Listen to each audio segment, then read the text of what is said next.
కొన్నిసార్లు వైద్యులు చేసే నిర్లక్ష్యం వల్ల రోగి ప్రాణాలు పోయిన సందర్భాలు ఉన్నాయి. అలాంటి ఘటనే శుక్రవారం సంగారెడ్డిలో చోటు చేసుకుంది. వివరాల్లోకి వెళితే సంగారెడ్డి పట్టణంలోని ఓ ప్రైవేట్ హాస్పిటల్లో దారుణ ఘటన చోటు చేసుకుంది. పట్టణంలోని శివాజీనగర్కు చెందిన రాములు 40 లివర్ సమస్యతో బాధపడుతున్నారని కుటుంబ సభ్యులు పట్టణంలోని సహస్ర ఆస్పత్రిలో ఈ నెల 12న చేర్పించారు. రోగికి వైద్యులు అన్ని రకాల పరీక్షలు చేసి వైద్యం అందించారు. 4 రోజుల తరువాత అతనిని డిశ్చార్జ్ చేశారు. రాములు ఆరోగ్యం క్షీణించడంతో ఈరోజు తెల్లవారుజామున అదే సహస్ర హాస్పిటల్కి కుటుంబ సభ్యులు తరలించారు.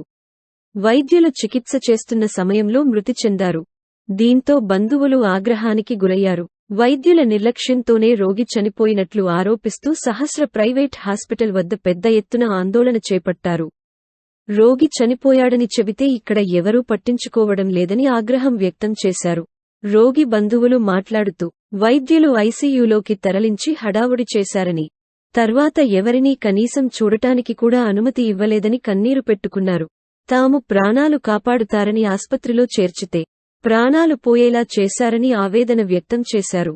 తమకు న్యాయం జరిగే వరకు ఆస్పత్రి ముందు నుంచి పోయేది లేదని ఆందోళన చేపట్టారు. దీంతో డాక్టర్ రాజుగౌడ్ మధ్యవర్తులను సంప్రదించి వారి ద్వారా మృతి చెందిన కుటుంబానికి కొంత డబ్బు ఇచ్చి చేతులు దులుపుకోవడం జరిగింది అని గుసగుసలు వినిపిస్తున్నాయి.